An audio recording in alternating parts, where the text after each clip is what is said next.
Okay, here we go. Another post-game pod, More to It podcast with Hail Varsity Radio, hailvarsity.com. It is Jay Moore, the host, and I'm with Corey McKeon. As usual, we'll be dissecting, breaking down our thoughts of the Northwestern game. But be sure to check out Tuesday nights. Join myself and Michael Zier on NET, Nebraska's PBS and NPR stations for game highlights and analysis on Big Red Wrap-Up. Tuesday nights live at 7 on NET World and Facebook, and at 10 on NET. Okay, we got some cocktails because obviously we're going to need them for discussing this one. This one was, frustrating. Frustrating and you're just kind of like, where do they go from here? That's just kind of where I am right now. Our moods are negative right now. Yeah. They're negative. Well, we're usually high-fiving when we see each other. Right. Walk in and just somber, like, I can't wait to trash this game because I'm equally upset as you, Jay. And it's funny, obviously your opponent, we played one of the best teams in the nation last, 2 weeks or 3 weeks ago. And you're able to draw positives out of there because you probably didn't have a snowball's chance in hell and win that game. But all of a sudden now you're like, okay, the frustrating thing is I still think they could have beat Wisconsin. I thought they had a really good shot. They should have beat Northwestern. I don't think Northwestern gets enough credit for how good a football team they are. I think defensively they're phenomenal. Physical. But not allowing like a second half point scored in what was the stat? It's like, oh my gosh, I should have had it written down. But they're Patty Fisher and that crew.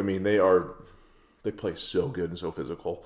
But that's a game where, Frost says we're about to turn the corner. We're seeing good things, and you're like, God, are they really turning the corner? And I just don't see it. No, you look at the box score. That's not the box score of a team that's turning the corner. That's a great second quarter. You come into the half, you've got every piece of momentum on your side. You're moving the ball pretty well. You're getting field goals even though you want touchdowns. You're getting on the board. Your defense is doing their job, and you come out just flat. Mm-hmm. So, Jay, is that being out-coached? Fitzgerald's coming out with a better second half plan than we are, and then just to get blanked. In red zone, we'll get into red zone offense and the play calling. I got the stats for all that, but it's really puzzling because, looking at this season, I said this was finally the time for the offense to shine in year 3 under Frost with a third-year quarterback. And I thought this is the time of the defense. I thought we were finally going to get into an episode of you're going to see what Frost's offense did at Oregon and what they did at Central Florida. And granted, I don't know if we got the skill level of either of those programs, obviously. That's not really going out on a limb. And I thought, okay, here we go. Defense is probably going to give up some points, give us some yards. And granted, I have to take this with a grain of salt because it's still only 2 games. But it's a conclusion of last year, what you've seen offensively. And what you've seen really historically with this offense is they continued. They moved the ball. The offense had 442 yards. Yeah. Okay. They moved the ball. Some big plays in the rush game. But they do not score points.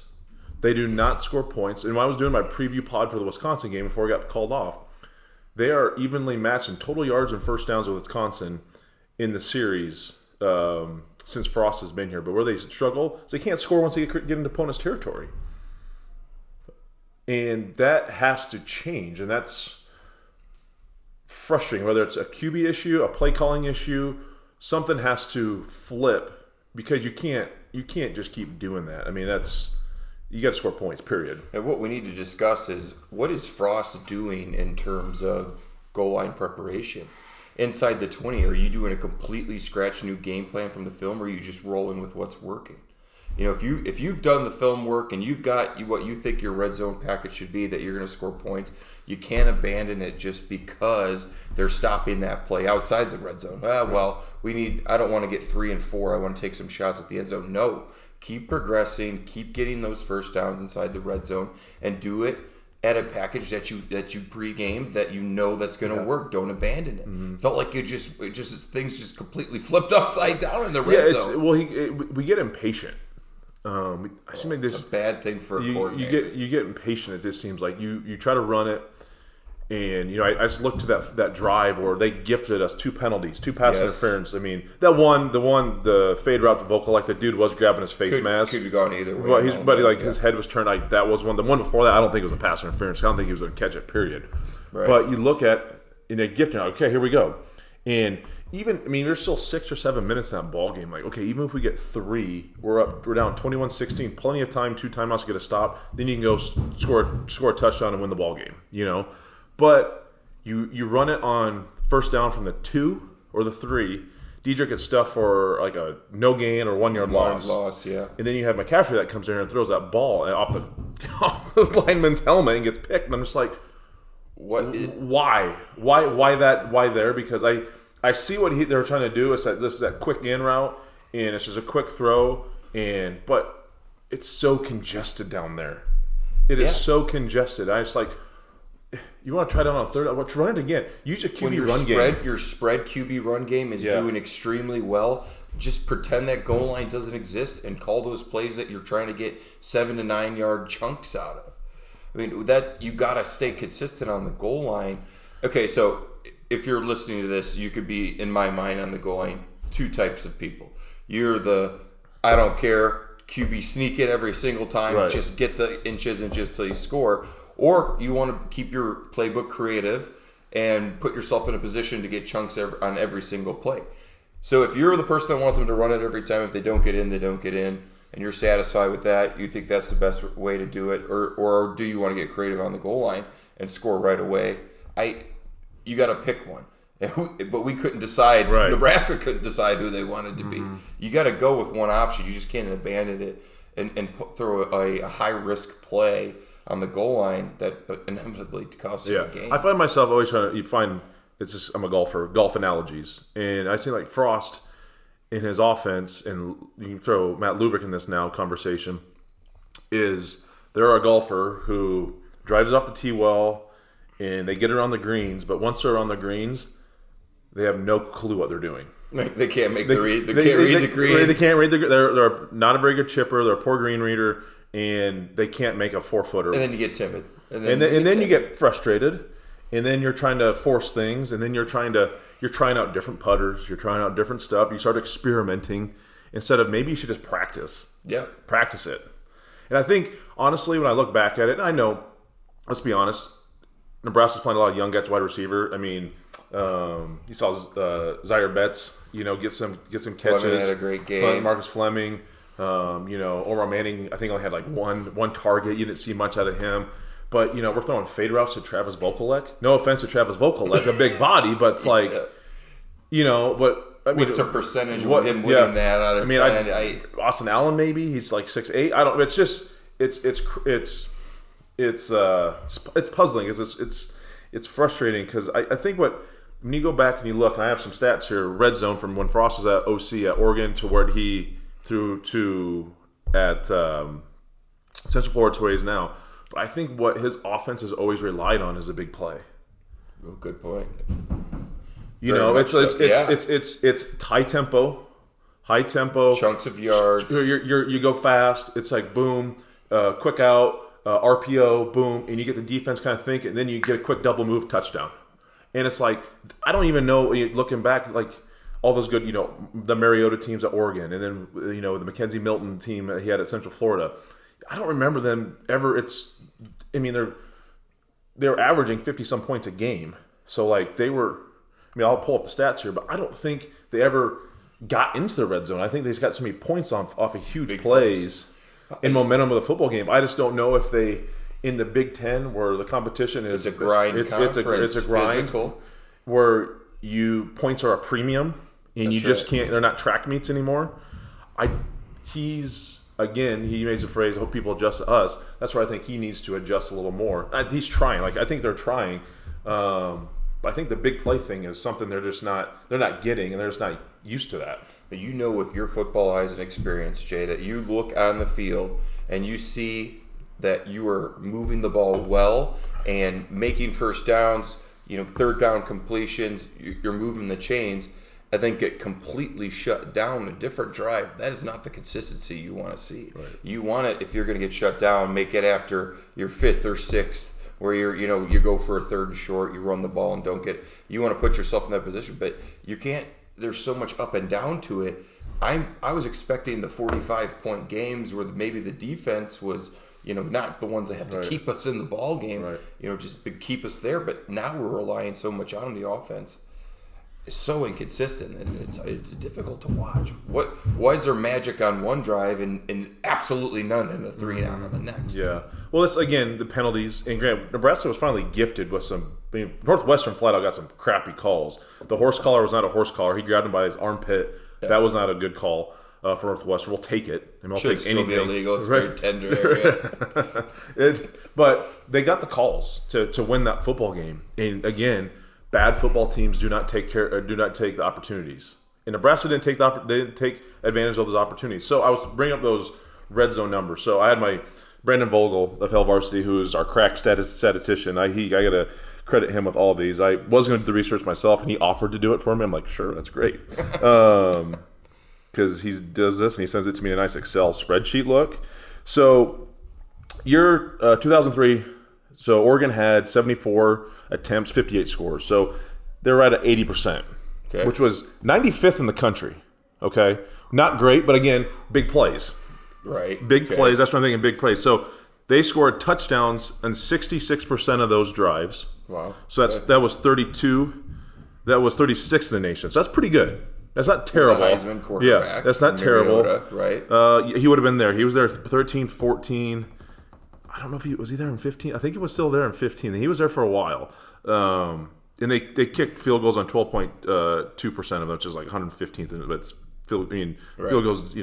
Oregon was not known for winning grinder games and kicking field goals. So next year, they got red zone scores 86.2%, which is 44th in the nation. They scored touchdowns 65% of those. I'm more concerned about the touchdowns. The field goals, you get them, that's fine. Like sometimes you take, but here's the thing is as well as defensive players, when you hold the team to a field goal, that's a win. Absolutely. That's a win for the defense. You're coming off that field, gain momentum. Great. Yeah, absolutely. That's a steal. When you're holding teams to a field goal, that is an absolute steal. I mean, all the times we played Texas Tech, and it's like just hold them to 3. That's it. Hold them to 3. That's all you're worried about. You can get off the field, let your offense. Right. That's the long drive. So like his time spent at Oregon when they had some of the best talent playing for national championships, whether it was Chip Kelly or Helfrich, then his last year as Oregon OC was 2015. They had 70 attempts. They had 60 scores. 85%, which is 52nd in the nation, but they got touchdowns on 64% of those plays, which is 45th. So, again, I think that's a big play situation at Oregon. But then you go fast forward to Central Florida, and his first year, they only had 35 attempts. Wow. So it's all big play football. Mm-hmm. So they scored 91% of the time. They were 32 out of 35, 11th in the nation. They got touchdowns on 65%. So that was, but still 39%. So then you fast forward the next year where they were really good, beat Auburn in the Peach Bowl, Chick-fil-A Bowl, whatever it's called, and they had 84.5%, 64 in the nation. They scored touchdowns on 70% of those drives, 21st in the nation. Okay. So decent numbers, not mind-boggling, but again, I think it's the big play. They just. Chunk yardage. And again, and then you get with the tempo, you get the defense to make mistakes, and that's where you hit them for a 45-yard bomb. Right. So now you go to his best. So his best at Nebraska was his very first year, red zone. Okay. So they had 44 attempts. They scored points on 39 of those drives. That's 88.6, 26th in the nation. First year with Adrian, who arguably he's played his best so far. Arguably, maybe one of the better O-lines Scott Frost has had since he's been here. Pretty equal to the one we have the Farmer, now. Foster. Yeah. I'm missing probably a couple other guys. They got touchdowns on 61% of the plays. That was 67th in the nation. But then this is where these last year and now 51. So 2019, there are 51 attempts, 38 scores, 74 0.5%. That is 115th in the nation. That's not good. That's terrible. That's bad. And as a defense, if you can hold people out of the end zone, like you say, Yeah. that's a win. It's not about, see, like some people get annoyed. It's not about the yards, it's about the points. Mm-hmm. 1,000%. Because you look at that Wisconsin game against that Nebraska had, they had almost damn near 500 yards of total offense against Wisconsin last year, but they ain't scored any points. So what do you do in the red zone to change this? You're coming out to practice this week, and you know that the red zone is your number one issue. What do you do? It is situational a lot. I think they got to in most of your situational football, I don't know how they're practicing. Usually, you don't ever do your situational big days on Thursdays. Right. That's where we did it. You had your goal line, red zone, short yardage. Mm-hmm. That's where you really focus on that. Otherwise, Tuesday, Wednesday is more of your bread and butter. Right. So maybe if that's the case, what they're doing, I don't know. I'm sure it's not the same. Because they're practicing in the morning and it's just they're doing things differently. Maybe start instituting more red zone periods. You got to do something, right? I mean, because it's inexcusable to me in year 3 with a 3-year quarterback that in arguably one of your better offensive line. Now, I think this offense was hurt without Cam Jurgens. I think he is a difference maker for his offensive line. Offensive line struggled a little bit. Northwestern, again, doesn't get enough credit for how good they are defensively. They're going to end up being a great team. Yeah, I mean, they could easily win the West. They're playing tough football. They could easily. Indiana, Northwestern are undefeated. It's incredible.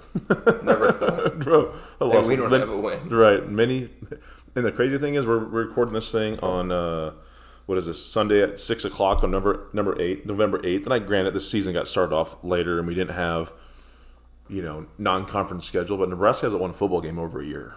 That is scary. I'm scared. So hold on. Let me finish this red zone thought. Well, it's hard for me to hold on to thoughts these days. Yeah. I think you sit down, you get with your offensive managers, you get with your guys that cut film for you, and you go and you say, you guys, and the systems this takes a half hour. Go find me on all of our offensive drives, our best 7 to 9 yard plays. Doesn't matter if you're in the red zone, you're wherever you are. So what are the chunk plays that you've gotten from 7 to 9 yards? They track everything. No, they do. So you go pull those plays up. There's your red zone playbook right there. Just because you're capping yourself doesn't mean you don't have to go with what's working. And I remember the times when they have been successful in the red zone. I'm thinking of plays against Colorado and last year where they should have won that game. I think that it's not the QB run game is very involved, and they are wearing out the QB draw. It's a great play. But I love the QB power or QB counter down there because the QB doesn't factor into the run game numbers. That's true. So you're a +1. Yep. Well, are they playing that with a read, or are they just running the straight QB power, QB counter? I don't think you have any. You could get under. I don't even get under shotgun. You get in the pistol or in the shotgun, and you put Diedrich or whoever. And he's a blocker. It's just and go. And it's just down, kick out. Keep it between the tackles. Down, kick out, and let Diedrich lead up in there. And you're guaranteed 4 yards. You're guaranteeing yourself 4 yards. Mm-hmm. Think about your playbook. It's 2nd and 6 instead of 2nd and 12. You open up 70% more of your offensive playbook that way, and you close 30% of the defenses. So there's so much more to gain with that patience that we feel like we don't have. 4 yards a carry isn't sexy, but you get it every play, you're scoring touchdown every drive. But I really think we need to have that separate game plan for we get inside the red zone. You go with those plays that are successful from 7 to 9 yards, and then you stay patient. You run more of the quarterback game. If you look at the quarterback statistics for them running the ball, they're fantastic numbers. Yeah. Mills had fantastic numbers too. Mills had 19 carries for, he had 70, but he had 11 yards lost. He had 19 carries for 59. His long was 15. He averaged 3 yards. Adrian averaged 7.8. So Adrian ran for 105. And McCaffrey averaged 6.1. So it works. Right. So listen, there's no easy answer for the red zone because people got to realize, when the field shrinks, it's hard. Yeah. You have you have no other threat. Like there's just like, okay, you can play downhill. There's just there's no threat. It's 6 1 1/2 dozen, but I think they have to be able to run the football in the red zone. I think and stick with it. I have no problem if you want to try a fade route, and I'm okay doing that on first down. Even first down, try it. But then, okay, 2 more downs, and here we go. That's a second and 3. That's a 2nd and 1 to 2nd and 4 type play, right? Because if you make the fade, you get catch in the corner, touchdown, great play, low risk if their ball's placed in the right spot. But then if you don't get it, you're still 3rd and manageable, right, and you can get the first down. And if you're already decided in your head that you're going to be going for it on 4th, which I think that they should look at a little bit more in terms of long-term planning in the game and how you play call. Because 3rd and 3, if you're going for it on 4th, that opens up the play. Oh yeah, 100%. I think one of the things too, I was wondering if just knowing, like, just the times I've been around Frost, played golf with him a couple times, but if he's okay winning ugly. I don't care. Right. I want to, like, get the W. Like, again, a golf analogy here. Another one is some people, they could hit it like crap and score better, but they're still.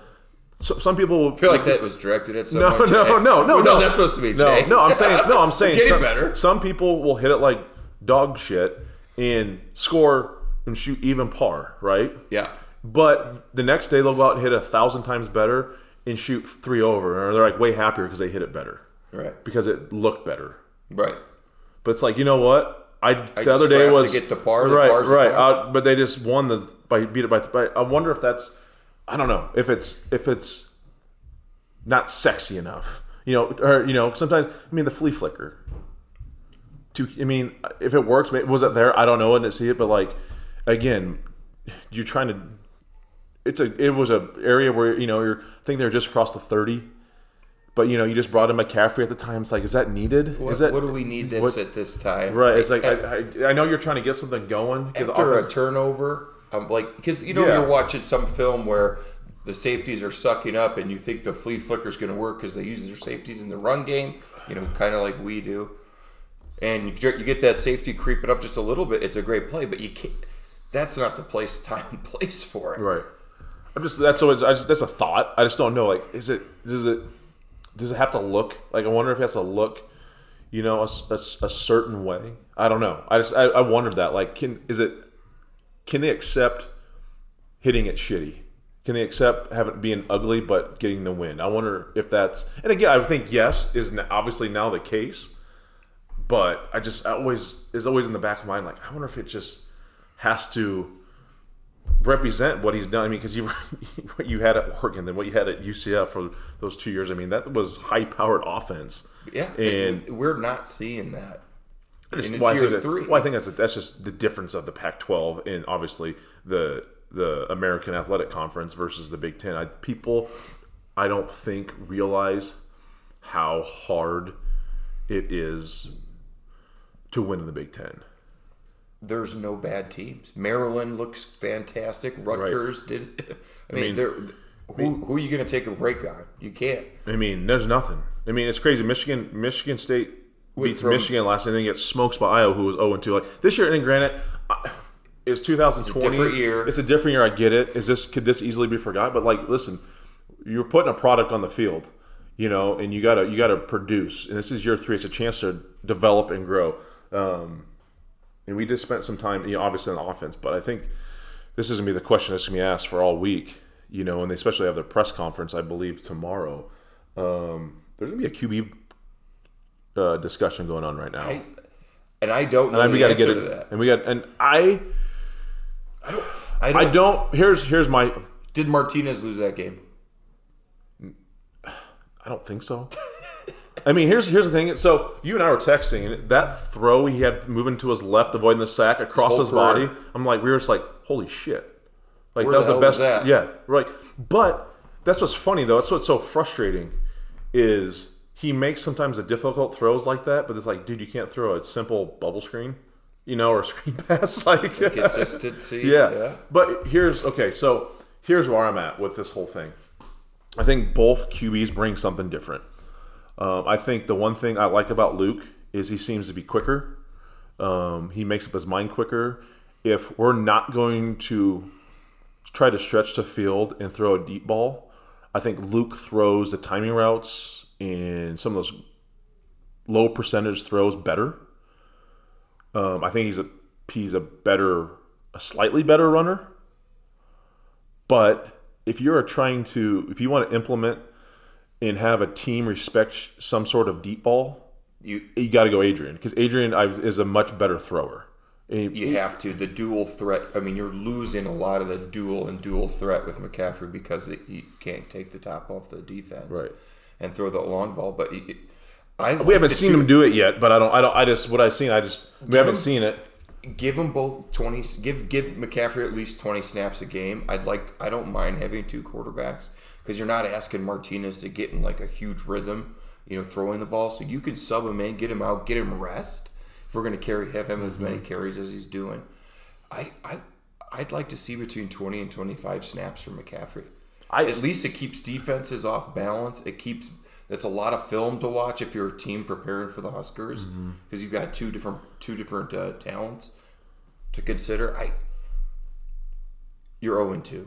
Right. Your offense looked awful at times. You've got to find ways to shake it up. I think what frustrates me is, like, I try to stay off social media as much as I can in the game, but at like halftime I'll get on and see what people are saying, and people are just berating Adrian. And listen, does he struggle throwing the football? Yeah, but also, like, it's a two-way street. Like, he doesn't have a whole lot of weapons to throw the ball to right now. I mean, Marcus Fleming had a nice target. There's some young talent. Alante Brown does not do anything yet. Like consistently Omar winning. Manning. I mean, Danny Woodhead told me that Tom Brady, when he first got to New England, he goes, Tom says, if you can't get open, you are worthless to me. Yes. And I don't think we have receivers that can flat out get open. No disrespect to Cade Warner and I mean, some of these, I mean, just go down the receiver. But that's what baffles me, because it feels like our athleticism and our talent out there. And Levi Falk and, like, some of these guys, like, no disrespect, but, like, what are these? Can these guys beat a guy one-on-one? Can they give him some shake? No. And have a guy be super scared about his speed, so he backpedals and you can get out of your break? I don't. I mean, is Adrian able to? I mean, what are those windows he's throwing to? I just, like, to me, it's a two-way street. I mean, all we're seeing right now is out routes, timing out routes. It's 1, 2, 3, catch it and throw. And it's you get some deep middle crossers and stuff, but I don't think they're getting open for him either. But you could game plan get him open. Right. You would like to think so. I feel like we've got enough speed and talent to get open, but is the game plan getting him open at the same time? Or we just play two really good teams? Maybe. I mean, at halftime you thought, okay, we're at least going to win this game by 2 scores. And then third 13, quarter, did you feel like there were any adjustments? 13-7, I was like, ooh, there's a lot of football game. I mean, we left a lot on the first half. A lot. I mean, yeah. There's a lot of football game left. So I was just a little concerned. I knew there was, defensively we're doing okay. And I thought, you know what? We don't have 2 of our starting secondary guys playing yet, and we made it through that very well. Which Farmer? Farmer played his ass off. That's how you do it. You get an opportunity to catch the field. That's how you make it happen. Yeah, I mean, we'll get into the defense. I mean, there were some guys that stepped up and played some really good football defensively. Luke Reimers. Reimers' breakout game. Hey, Will Honus, you better not have any lingering injuries, buddy. Like, he'll be starting, and he'll continue to start. Dude, I loved him. I mean, I saw him play. He was hurt a little bit last year, but I saw some plays he made against Maryland last year in cleanup duty. I'm like, whoa, that's different. Speed, burst, like, boom, like, decision making, like, read and recognize and put your foot in the ground and go make a play, like, physical, yeah, strong. There's just those different type of defensive players. I didn't have it. That at that point of attack, that just they knew how to go for that hard hit. while making sure they were wrapping up. Most of the time they don't wrap up. They don't care. They just want to take people's heads off. Oh, that we don't drives me have nuts. a lot of that, but I was impressed. Yeah, that's what drove me nuts. Those guys did come back in. Deontay Williams and Cam Taylor-Britt. They still try to knock people out with their shoulders. Yeah, you got to wrap up. Knuckleheads. A, that's how you get targeting calls and get ejected. That's right. B, the guy's still running. Like, get him down. Break down. There's no, buddy, it's get him down. Like, there's no awards for knockout hits anymore. Like, we don't have those. Like, that was always, I always regretted not doing that more, because it's more fun. But if you go for the big hit and you whiff and it causes a touchdown that you could have gotten down for 6 yards, that's the type of stuff on your resume that you don't want. You're taught to make the big hit after the guy's wrapped up, right. And then you're coming up and cleaning up with a free shot. That's where we need to start swarming to the ball, get those extra hard hits, and just wrap up. Yeah. Just changes everything. Everyone wants to be a highlight, and I feel like just a little bit more fundamentals on the defense, which I thought the defense did really well. The D-line got gashed a little bit here and there. But that first play, that first long run where they went for like 41 yards, they ran that counter, and it didn't. I mean, I'm like, whoa, okay. I saw. I'm like, oh, counter, here it comes, here it comes, and I'm like, oh no. But they ran that play multiple times, and we adjusted. We adjusted well to that play multiple times. Yes. Like, I remember they ran it once. JoJo Doman came from the backside and tackled them because it's a very, very slow developing play. Mm-hmm. But I will give us credit. Like, we did. I think they tried to run it maybe 2 or 3 more times, and they did not piss a drop. I thought I came out of looking at the overall statistics of.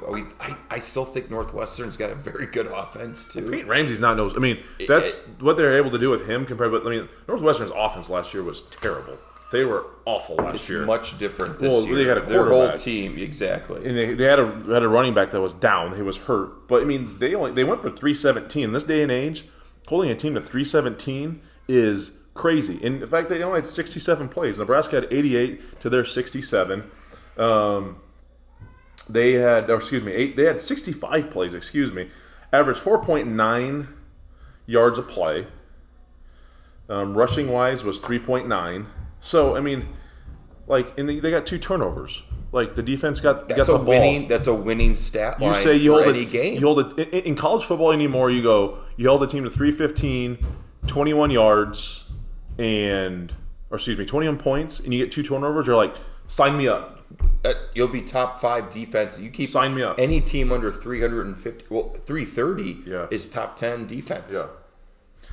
But I mean, looking at it, I mean, they did their job. The defense did their job, and I was concerned to see how they can make the first half with a guy with Peyton Ramsey who can throw it well, and with Newsome and Farmer back there. But you know what? Hell, I think they might have been better off with keeping him in there. Do you start him? Do you play him more? I don't know day in and day out. I don't know if they're consistent enough. I don't know, but I'm like, hey, guys seem to be in the right place at the right time. 2 big plays. But the defense, the thing that just frustrated me with Deontay and Cam Taylor-Britt is, like, dudes, wrap up. Like, stop it. Knock it on. Quit trying for the knockout shots. Like, that does not work. This game was, this was for the taking. I mean, it was there for the taking. But overall, defensively, sticking with the defense, I thought other than that one play they got gashed, like, D-line wise, I think Ty Robinson played well again. Casey Rogers, Stilly. Damian Daniels, Luke Reimers played great. Colin Miller wasn't bad. I mean, overall, this one is 1,000% on the offense. Absolutely, 1,000% on offense. So it's just where do they go from here offensively? Against a team like Penn State, who's 0-3 as well, who I never thought they were going to be 0-3, and who would have lost, 35-19 or 45. Anyways, they lost to Maryland at home, who were, This is a crossroads game. Penn State is not a bad team. They've had 3 tough games. They're a good measuring stick for us in our next game, bouncing off from a loss. We come back and win this game against Penn State, I think it's the turn point in the season. Well, Gotta go. Well, this one was together. such a big one against Northwestern because it's a game in your division. You win this one, and you could still lose to Penn State and still control your destiny of winning the division and try to make it to the conference championship game. But obviously, I think this is putting the cart way before the horse because Nebraska has some major issues offensively. Exactly, but I'll take major issues and wins. And We're not getting the wins with the major issues. No, it's just is why we're so frustrated. Yeah. I always do my 4 questions. My pregame pod. I don't know if you guys even listen to the pregame pod. You should. It's only 15. Oh, I did one with Jason Peterless last week, so it was really good. But I just do a 15-20 minute pregame pod just to break down a little bit of the opponent. But I always have my 4 questions. So my 4 questions offensively was: can Nebraska hang on the football and be plus in the turnover category? Nope. They were as a wash, 2-2. Obviously, 2 huge red zone, red zone and touchdown or interceptions in the. What do I keep wanting to say? Red touchdown. Is that the right word? Brain's mush.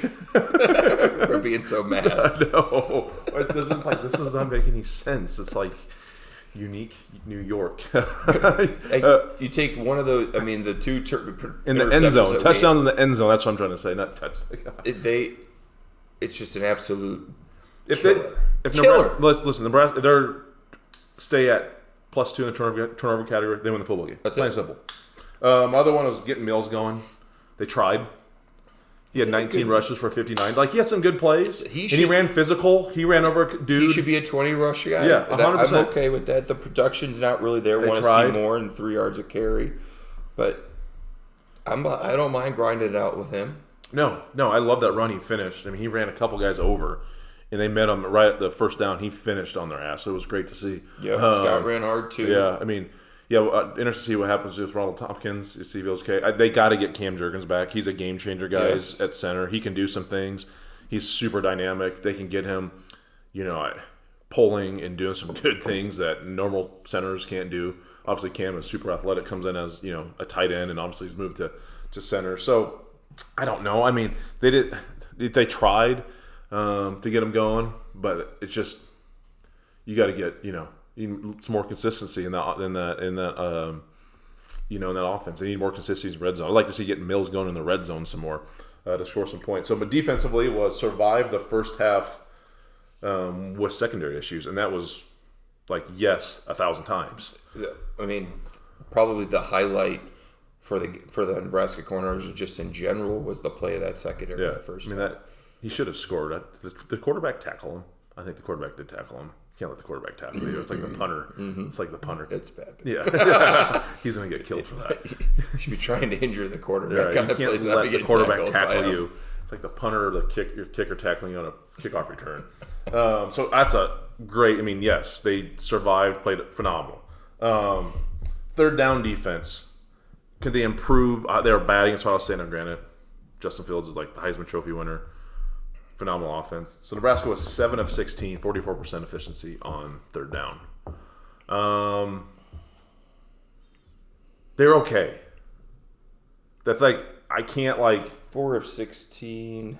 So we were 7 of 16 on what's third that? down. We held them to 7 of 16. We were 4 of 16. Correct. Nebraska was 4 of 16, which isn't great. That's not good at all. Good. That's bad. That's bad. 7 of 16. It's you holding the team under 50%. It's not terrible. It's not great. You'd like to get them more than 30%, like Northwestern did. Mm-hmm. But it's improvement. Obviously, Northwestern isn't what Ohio State was. Hopefully, they turn out to be. I call that a wash in that one. But I mean, the defense did their job. I mean, Frost said in the post-game conference that he puts this one on him. It was, the defense did everything you need to do. Got him turnovers, got him field position for the most part. They played good enough. You played good enough on the road to win this football game, and you don't. And again, you can count this as a one-score game, another one-score game loss under Frost, and there's breadcrumbs, man. It's like there's breadcrumbs leading because this has like happened a lot. Yeah, except we're leading us right into a dead end. Right. We need to break through. Right. And listen, I mean, it's year 2, and we're dealing with unprecedented times. But you're still. I thought, and I think Frost said it, I thought the offense would be much further along this year. I would have never guessed the defense would maybe be one of your bright spots so far. I don't even know. Nice surprise. It is, but it's never good when you say, "Oh, our defense is ahead of our offense." When your offensive-minded head coach who's been at Oregon and Central Florida and they can't score points. It's perplexing. So what do we have if you had one answer to the problem? So you're granted a wish for the Nebraska offense. What is your one wish that's going to change the outcome of these drives and turnovers? I mean, if I could say just stop turning the ball over. Yeah. I mean, they had some bad penalties. Northwestern does that late stemming, which drives teams nuts, offenses nuts. I remember we tried doing it late where you give the hard move call. And like, trying to get them to jump off sides. Right, they'll do that. You can move, and they think it's a cadence, so they'll jump, react to it. But those penalties, like we were gifted. Like we got a couple gifts from them. It's nice to be on the other side of that conversation, though. It's great. But I would purely say just quit. My wish would be quit turning the football over, and that's hard. That might be like too big of a wish because that just happens. Sometimes you get a bad bounce. Tip ball. You just sometimes are right. I mean, he throws it off the back of his helmet, which is a terrible throw in the first place, McCaffrey. But the guy was right there to catch it, but it went straight up in the air. It could have went down on the ground. So just so people know, there is a huge difference in terms of morale and in terms of your offense and their mindset from a bullshit turnover versus we're not moving the ball and I just straight read it wrong and I'm seeing ghosts out there and throwing interceptions. There's getting an 8, for example, you get like a 16-yard run and a safety comes from behind and knocks the ball loose after you're not as deflated because you're like, crap, you got stripped from behind, but we're moving the rock, no problem, we'll get the ball back and we'll just start moving the ball again. Those turnovers are okay. The way we're turning the ball over is feels so elementary. Right. Well, it's bad. Our turnovers are, like I said, in the end zone. 2 of them against Northwestern in the end zone, and then against Ohio State they get points. It's a fumble and they get a touchdown off of it. That's, and I guess we even brought this up, and obviously it's a very heavily offensive-minded podcast because this offense hasn't held up the end of their bargain. 30 points in 2 games. Ties for last with Illinois, I think, in the Big Ten. Oh, my gosh. You don't want to be tied with Illinois at anything. Oh, that's difficult to swallow right there. I figured this was going to be and granted, 42 point a game. You could say arguably we've played 2 of the best defenses in the Big Ten so far. Yeah, but I want to see results from the gauntlet. Right. Now we should roll. Right. You're 100% right. In year 3, you should be able to somehow – and again, we can move the ball. We've shown moving the ball, but we can't get points. That's again, it's like a golfer hitting every green in regulation and not making a freaking putt. You lose your mind after you're just what can you can't. And I think scoring a touchdown in my mind from the 10 is a lot easier than making a 15-foot birdie putt. Maybe right. I think it's for you. Right? But it's crazy. The QB issue is going to be something to watch. I don't know. I honestly don't. You know what? Is there? Does one guy help this? Do we offense? have a QB issue? Yeah, I think they do. Because Adrian is benched after that pick, and they don't even put. I thought Adrian was going to come in for that last second drive. They still keep Luke in there. That tells me that I didn't want to. I was hoping you wouldn't bring that up because it's just not a good sign for your starting quarterback. What's happening in practice tomorrow? I don't. Well, it's great. Well, you know what? Adrian needs to bow the F up. Someone's on your ass. Someone that wants your job. Yeah. Hey, nut up, dude. Start playing better. Yeah. Go in this there is and great. Scoring drive. Hey, you should be pissed off and you can still be buddy with Luke and be a good teammate, but in the back of your mind, you know what? I'm not letting this MFer come in here and steal my job. I got to play better. And this sports in general now, football especially, it is a what have you done for me lately sport. No one cares about a good game you had as a freshman 2 years ago. What we want now is consistency wins. And if it's, like we said, ugly, just go get the win. Yeah. You know, the winning quarterbacks of this world, they don't care how they get it. Mm-mm. They just want it. Mm-hmm. And that's the most important thing is the W. I can care less if he's got 4 turnovers. You said turnovers. Number one thing that kills you is turnovers. Right. Special teams turnovers especially. But I think a little bit more creativity, both on the offensive and defensive side of the ball. I feel there's enough talent on both sides of the ball where we can get away with being a little bit more creative. And maybe your game plan scoring you more points than your talent. I mean, you got to get the ball to Robinson some more and figure out a way to get him the rock. He only had 4 catches. You can't do that. You got to find out. Got to give him the ball in the backfield. You got to do some stretch plays. Wandale had 4 for 32 at along the 14. Like he's one of your most dynamic guys. And I know you can key on him, but like you got to somehow get him. And I wasn't surprised. You know, people are like, do you expect a similar offensive game plan that you had at Ohio State? I go, no. I think you're just going to see more of your bread and butter, your normal Big Ten play. I think they experimented a little more because of it's your first game. You're playing Ohio State. You kind of have nothing to lose. Like you know, you had to play damn near a perfect full game. So it's like, why not? Let's try some crazy crap. Mm-hmm. But it's just listen. I mean, they got a situation on their hands at QB. There's no way about it. And sometimes when you have 2 QBs, I don't think you have a QB. That's what drives me. That's what concerns me in an offense. That's really concerning. The only time it really was extremely effective was those Florida teams with Chris Leak and Tebow, where they would bring Tebow in. Hey, listen, and Tommy Frazier and Brooke Behringer. That's like, yep. But you know what? Those teams were phenomenal talent around them as well. Like, you know, and those Nebraska teams had great O linemen and great. I mean, Lawrence Phillips, and you just go down the list. I mean, those. But that's the only thing that concerns me is if you have 2 QBs, do you have a QB? Because you're always in the back of your mind. It's well, he's not. We got this guy. Do you want to pull him? Because I think there's a groove. There's a groove to get into.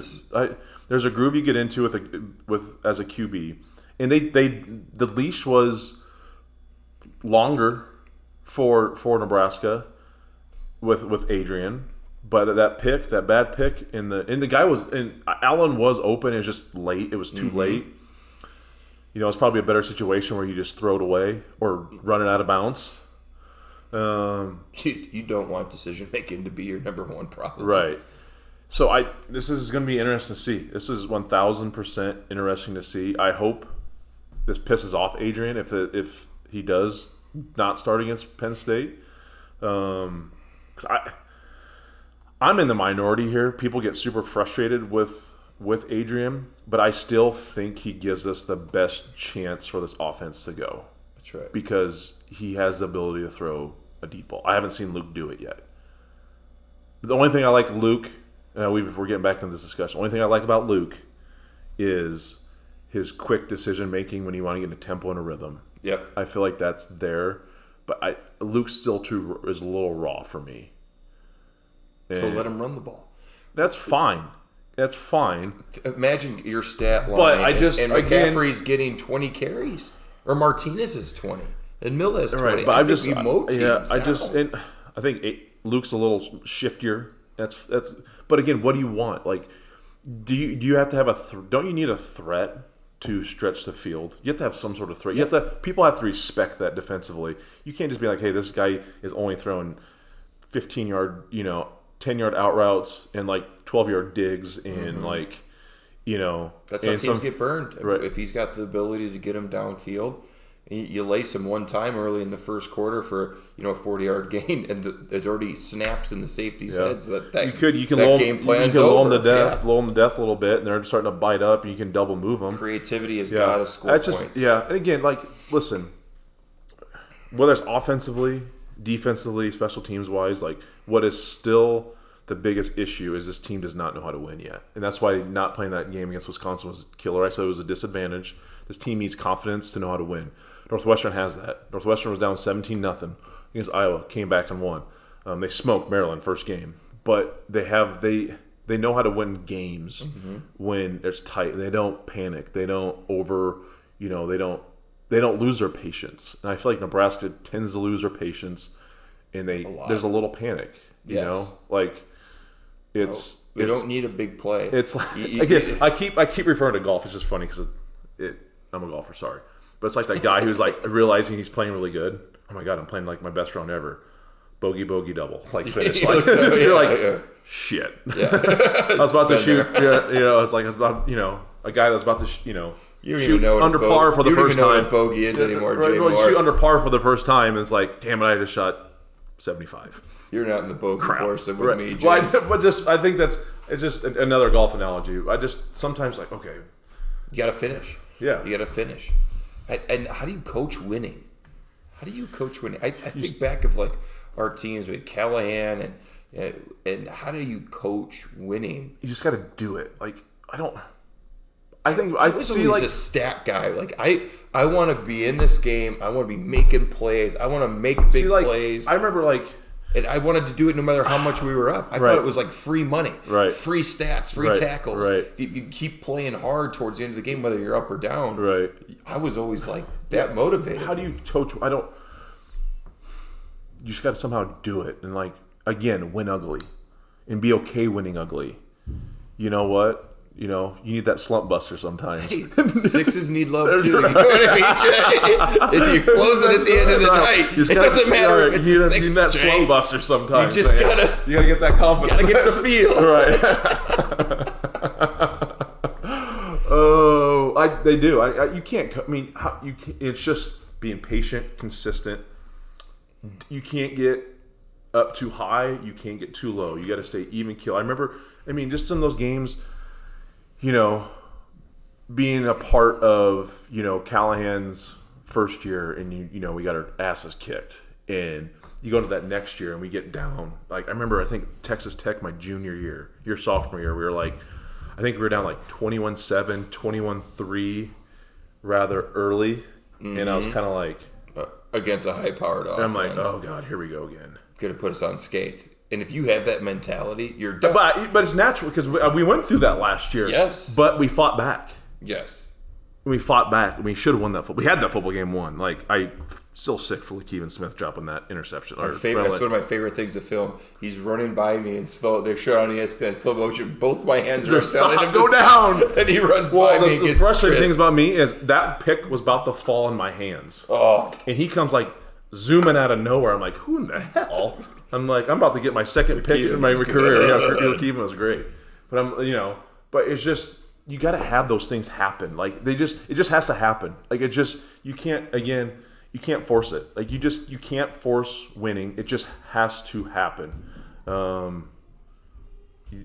you do it, and you're just okay, and you do it again, and you do it again, and you do it again. Fortunately, it's going to take a lot longer than what we think. And again, I think, what is it? The amount of young players on the football team is still, they're up there. First and second year players, And look at the second line of the depth chart, all young freshmen. And freshmen, sophomores, yeah. People are getting snaps, and it's not ugly football in terms of the youngsters just getting burned every play or fumbling, turn the ball. They're playing great football. That's one of the positives that came out of that game too. A lot of snaps for the younger guys, but man. Yeah, this is tough. You can't put lipstick on a pig. You can't do it on this one. We were able to do it pretty easily for the Ohio State one. You can't do it. Bad loss. Yep. Bad loss. No way to put it. You got a struggling Penn State team. Early in the year. I looked at early kickoff. Early kick. You got to finally be at home. I looked at, the Wisconsin, the Penn State game, and the Ohio State game is probably your three losses you're gonna have. Then I looked at Wisconsin. I'm like, okay, they're beatable. They're not gonna have their starting quarterback. So, okay, I think we can get them. and that game doesn't happen, I'm thinking, okay, we can beat Northwestern. We always play well at Northwestern. We beat them before, like no problem. Okay, when we don't. They came back from Iowa, you saw that this team's pretty tough. Yeah, they're gritty. Like that's like Pat Fitzgerald team. Like it's just tough they're guy the grittiest. Attitude. They're the grittiest. They're tough guy attitudes. Like they're the super smart overachiever like kids that like in those are the kids that play that were super smart, but like athletically, people didn't probably give them enough credit, and that pissed them off, and they're like, yep. And they and he gets revenge of the nerds, man. No, it's revenge of the nerds. But now you get Penn State, and like this team is 1,000% beatable. But what Nebraska team's going to show up? I want to see some slick football. I want to see some good play calling. The first 20 on offense. I want some creativity. I want to see the touches get around. I want Robinson getting touches, McCaffrey, Martinez, Mills, get everybody the ball early. This team needs to score points. I mean, that's nothing, earth-shattering. Like, score some goddamn points. You didn't just discover gravity, No, James. no. It's as basic as it gets. This isn't like theory of relativity here. Like they need to score some freaking points, and they've only scored 30 within their first 2 games. They better have at least 30 in this one, even against Penn State. Because Penn State has some good skill positions, defensive, but offensively, Nebraska needs to be at least 30 points. Like it's just they need it. It's got to go. It's go time. At least 4 touchdowns. It's go time. And 1 or 2 of those have to come in the red zone. It's go time. Like it's gonna be interesting. And maybe it isn't go time because this QB situation is really interesting to me. It's just gonna be interesting. I just don't know because I do think sometimes you have 2 QBs, you don't have 1. And you have a struggling offense, kind of with some. Does offensively have an identity issue? They're super balanced. I mean, they had 42. Balance isn't translated. But I don't even know if we ran the ball more, if we would be more successful, or if we threw the ball more, we'd be more successful. I'm not sure. I'm always the component of run the ball, get the 5-6 yards of carry, just take it all the way downfield, be patient. Yeah. But when you're balanced like that, you're more dynamic, which opens up the run more and opens up the pass. It's hard to scout. It's difficult because people, you get your percentages. Okay, it's 3rd and 6 to 10. This is their plays like to run, and you can chart those, and then you can call defenses against that. Okay, and then it's 3rd and 5 to that's what they have to do. And then all of a sudden it's like, oh well, they do a lot on those downs. So it's like, okay, we got to play a little more conservatively. That's one thing, but it's just plain and simple. This team has never struggled. This offense has never struggled to move the ball inside from 20 to 20.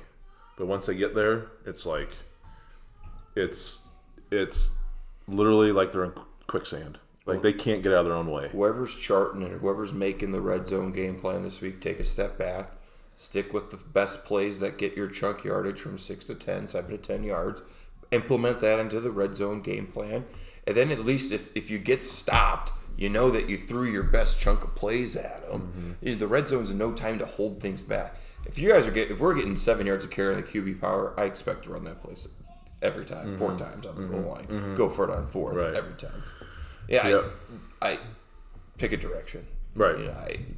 It's gonna be fun to see development this week in the QB situation. We'll hopefully know more about the direction of this game when I sit down for the pregame pod. And again, make sure you catch me and Mike Severe Tuesday nights on NET. Be a good wrap up. 7 p.m. We'll be on there discussing this game. Looking forward to the Penn State game. I'll have my breakdown of the huddle segment. Going to have a couple defensive plays. I can't do any offensive yet. They got to score more points, so I'm gonna neglect them this week. Only defensive plays going forward because they deserve it. So with that said, I think that's a wrap, my man. Yeah, we need to have some positivity in next week's pod. 30 points. If they get, I just want score points offense. Just and again, it's probably what's gonna be funny. And you sit down here next week, and it's gonna be like, well, offense scored points, and the defense couldn't stop a nosebleed. Like, go effing figure. Like, just I know. That's what always. It's just it just never. It never full fails. Game together. Special teams, offense, defense. Let's run the ball well. Let's Football's throw hard. the ball. It's hard for some Golf reason. is hard. Football is hard. Yeah, you're right. All right, that's it. Thanks for listening. We'll be back. I'll be back this upcoming week, the pregame pod, and I'll be back in Corey's basement again for the postgame pod of Penn State. We're out. And Guinnesses. Yes, and White Claws. A Hurrdat Media Production.